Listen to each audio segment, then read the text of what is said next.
Welcome to First Things First, the weekday morning devotions from Pastor Stephen Miller at First Free Will Baptist Church of Morrison City in Kingsport, Tennessee. Well, good morning and welcome to First Things First. Today is Friday, March the 14th. And so thankful for another day that the Lord has blessed us with. And here we are down to the end of the work week, and we're but just about right in the middle of March, in the month of March. And it seems like it's going by fast, but thankful for what the Lord's doing. And we won't worry about Shakespeare and the Ides of March tomorrow.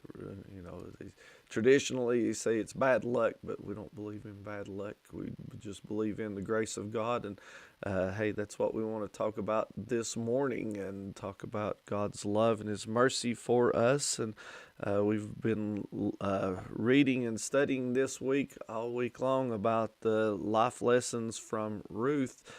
And this morning we are going to continue that and finish up on that series by going to Matthew chapter 1, verse 5. And if you look at that verse and think about, this is talking about the genealogy of Jesus, where He came from. And I'm thankful that we can go back and have that history and have that knowledge of that. Some pretty interesting people, I guess that you could say, in the genealogy of Jesus, thinking about where he his birth line. And here we find in Matthew chapter 1, verse 5, and Salmon begat Boaz of Rahab, and Boaz begat Obed of Ruth, and Obed begat Jesse. And we'll continue on, but Jesse begat David the king, and David begat Solomon of her that had been the wife of Uriah. And as we look and we think about how that God used even this Moabite woman, that she was raised up in a place where they didn't believe in the same God that the Hebrew people believed in, or that we believe in. She grew up in a place that they had other gods and other religions, and but God brought her out of that. And as she followed Naomi, as Ruth followed Naomi into the Israel, there she told her, said, your God shall be my God. And surely today, as we look back at the history of this and thinking about how that God can bring us out from that undesirable place, I guess you could say, and brings us hope today. And I began to think about what it said in the devotion this morning, and I just want to read part of that devotion, which says, no one is born deserving God's grace. We are hopelessly lost slaves to our own passions and consequences of sins. Just as Ruth experienced, God has provided us a means of redemption into His family, and we can enjoy the blessing of His salvation.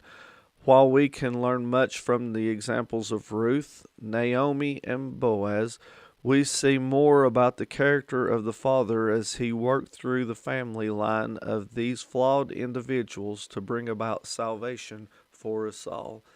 And again, thinking about how that God used people like Ruth, that was a Moabite, how Lord God used somebody like Rahab, that was a harlot, that was a Gentile, and brought them, showed in the lineage of Jesus here.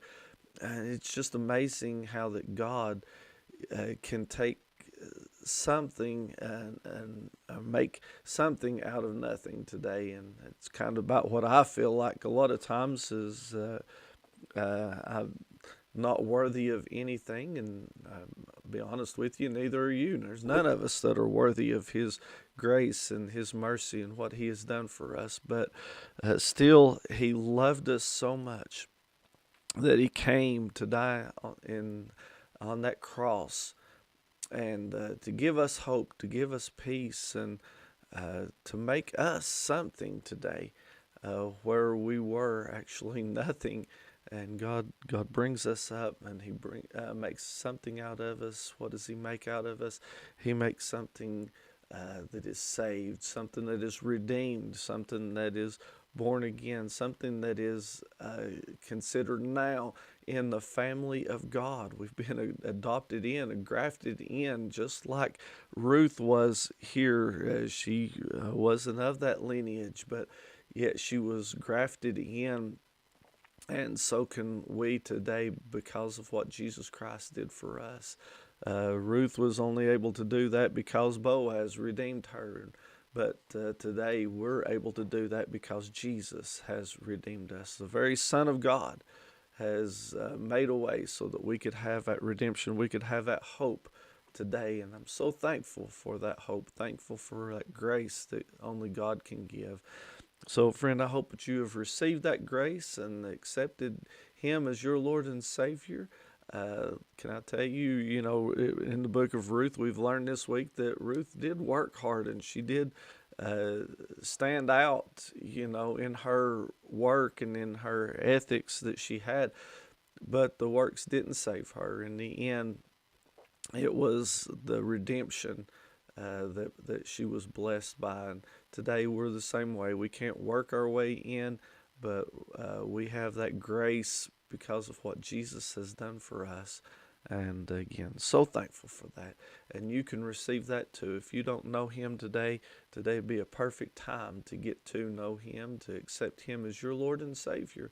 And if you need help in doing just that, please give me a call or send me a message. We'd love to be able to talk to you and to be able to help you get to Jesus. Listen, your salvation doesn't come through me, but I can tell you about one that can give you salvation, that can redeem you today. And I'm so thankful for His love and His mercy. Friend, I hope that you have a blessed day today. And as it is Friday, we're coming up on the weekend. I hope that you have a good weekend. Remember, we're going to have church this coming Sunday, and looking forward to our Sunday services. And we have a representative from the Harvest Child Care Ministries that's going to be coming. But don't be discouraged on, somebody else is coming, because he's going to preach too. And I've heard that he's a good preacher. So come out and join us for some good message, and to learn more about this ministry. And then Sunday night, of course, we'll have our regular 6 o'clock service.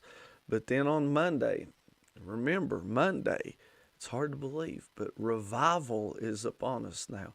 We'll be starting revival Monday night at 7 o'clock.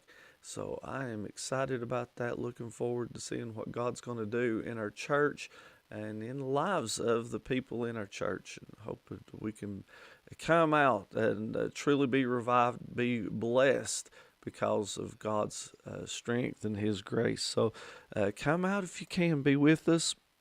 We'd love to see you here at First Free Will of Morrison City. And I hope to see you Sunday. I hope to see you right back here again Monday morning for another edition of First Things First. May God bless you is our prayers. First Things First is a ministry of First Free Will Baptist Church of Morrison City. We are located at 211 West Carters Valley Road in Kingsport, Tennessee.